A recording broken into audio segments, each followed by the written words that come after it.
Welcome to my channel, Sunshine Shoulders. I'm Calvin. Thank y'all so much for stopping by. It's a rainy day today, so I had to switch things up a little bit. I was going to walk around and show you, but I've got a video, an outside video coming up. I just want to talk about the three things that cause men the most trouble when they come to the Philippines. This is just how I see it. It's something for you to think about.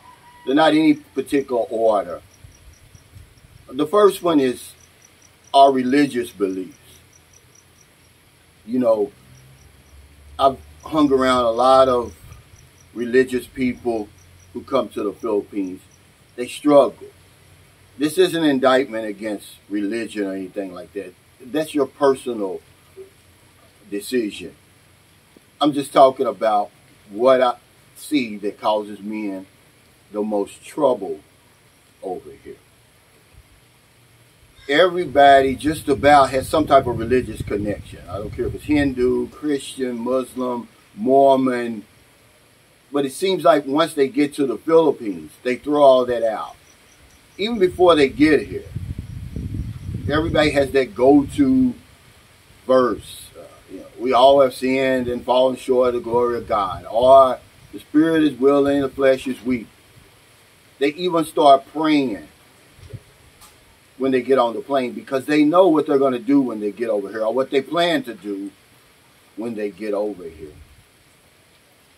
And somebody called it premeditated forgiveness.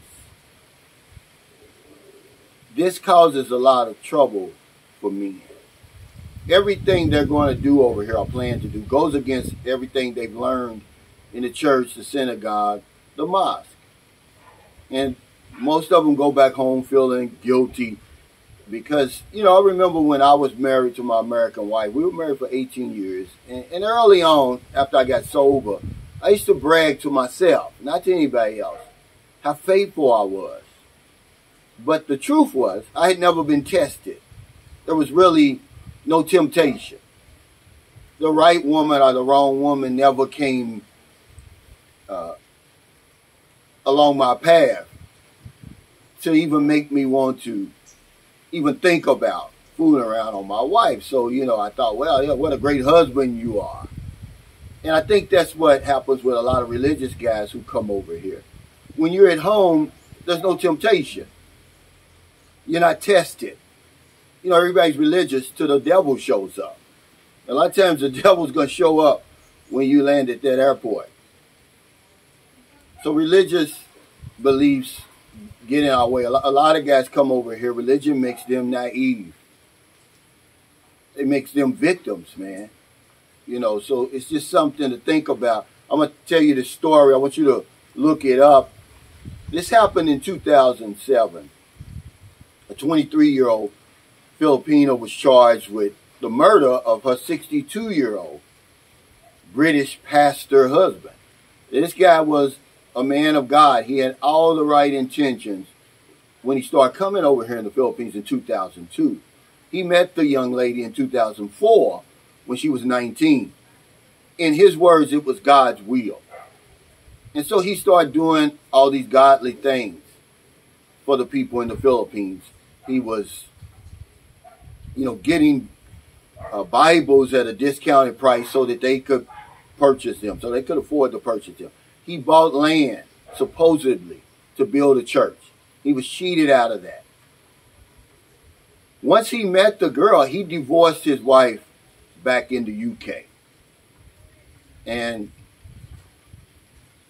it really went to hell after that. Okay. People said, he was dealing with the girl when she was 19. But either way it goes, she claimed that he was mistreating her and her young son. She was a single mom when he met her. Said he was beating them and everything like that. So she hired two hitmen to kill him. She paid them 30,000 pesos, which would be about $535 at the going rate right now. They found his charred, burnt body in a swamp down in Mindanao. They would have never found the body unless the woman, she cracked and told the story. Supposedly her and the man's driver were lovers. But either way it goes, it didn't work out because he was naive. He never saw any of the red flags. Right before he was killed, him and the driver had got into it because he saw the driver on their motorcycle. But the driver said, hey, your wife bought me this. And it ended badly for him. Okay, because he was over here doing God's will. She's still in prison. This guy, I mean, they said he was tortured before he was killed. He was found with his hands chained and his feet chained behind his back. It was ugly. But his religious beliefs got in the way of his happiness. The red flags were there, he just didn't see it. The people had warned him about it. And so that's just the way I see it, guys. You know, nobody's perfect. Whatever religion you are, it's your business. It doesn't matter to me. I'm just telling you what gets us in trouble. Everybody's religious till the devil shows up. Sex addiction is another thing that gets me in trouble when they come to the Philippines. Who's going to admit that they're a sex addict? Nobody. Most addicts are in denial, whether it's alcohol, drugs, whatever it is. The first solution to solving the problem is admitting that there's a problem. Nobody is going to admit it. So you come over here, you got a sex addiction, you got money. There's going to be people over here waiting to give you sex in return for your money. A lot of guys go broke. You know, when we went to Angeles City last year for the meet and greet, I couldn't believe it. They were like zombies walking up and down Walking Street. We got there about 8 o'clock in the morning. You could see these guys. You could see it in their eyes. Looked like they had been there forever. And it was because of a sex addiction. Who hangs out all night on Walking Street, which is known for, you know, it's sexcapades, basically. But this is something that I've seen get me in trouble over here. They just can't get enough of the sex. And they'll spend till it's gone. Or they'll do things, you know, in return for the sex. They make promises that they can't keep. You know, they let their mouth write a check their hands can't carry. It gets them into a lot of trouble. But sex addiction. And the last one I'm going to talk about that gets a lot of men in trouble over here in the Philippines, you won't believe it. Gambling. Gambling gets a lot of us over here. People don't realize the Philippines has some of the most extravagant, some of the most largest and biggest casinos in all the world. Plenty of opportunity over here for you to squander your money. Not only physical casinos, but online casinos. They play bingo and all this other stuff, blackjack. They run in and out of these casinos, man. Look, it's caused us a lot of problems. A lot of men are over here broke right now because of casinos. I'm talking about what I see. See, I don't see people using drugs. I'm pretty sure drugs is a problem for a lot of men who come over here. But I don't see that. I see the religion, I see the sex addicts, and I see the gambling. The gambling is bad. Because, you know, when you gamble, I used to gamble heavy. I haven't gambled since I've been to the Philippines. Actually, the last time I gambled, I want to say November of 2018. It's just something that I decided I wasn't going to do.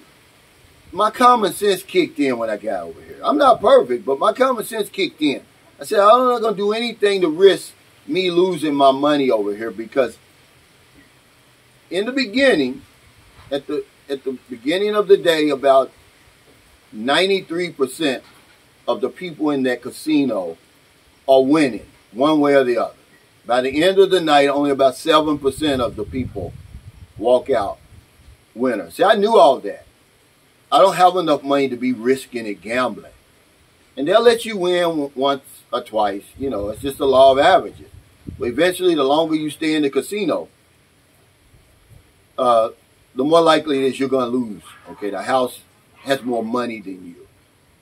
So there you have it, guys. 3 things that cause men the most trouble over here in the Philippines. Everybody's religious, but they throw that away even before they get on the plane. They throw it away even while they're chatting. I'm not picking on you. I'm just telling you what causes you trouble. And then you come over here. I'm talking about people. I've had preachers. They in my guest house. They struggled, man, over here in the Philippines because they're tested. They're tempted. It's easy not to do all that stuff, not to sin and fall short when you're not being tested, when there's no temptation. But when there's temptation all around you, it's hard, man. And a lot of guys go back home, they're broken. And they never come back. You know, sex addiction. One thing that they want to do is to hook you on sex. They got you. A lot of guys come over here, they're not even addicted to sex, but then they get it so often. You know, it's almost like sex on demand. They get it when they want it, when they need it. They become addicted. They spend all their money. They make promises. They should have been home a long time ago. But that sex addiction is almost like being trapped in a crack house. Or you see the drunks on the corner in your neighborhood. They just hang on the corner all day long, drinking. There's no limit. And of course, gambling, guys. Philippines got some of the most extravagant casinos in all the world, believe it or not. You probably don't know because we don't talk about that. Gambling is a big problem over here, not only for locals, but for expats too. People always texting me, oh, I won this, I won that, but they never tell you when they lose. And they lose a whole lot more than they win. When I was in Cebu, a friend of mine, my next door neighbor, the same guy who the bar girl took 250,000 pesos for him, he got hooked on poker over at the waterfront. He ended up losing all his money, had to come back home. Just be on the lookout for those things, guys, okay, when you come over here. Because the Philippines is everything we say it is. The people are warm and welcoming. The natural beauty is eye-popping. It's peaceful over here. But when you start dealing with these relationships, when you start dealing with your conscience, when you start dealing with sin and sex and gambling, all bets are off. So if you're in America, if you're in the Philippines, wherever you are, find in your heart to help somebody. Not a day goes by and I don't help somebody. We spin the wheel twice last night. I'm going to spin it twice again Friday.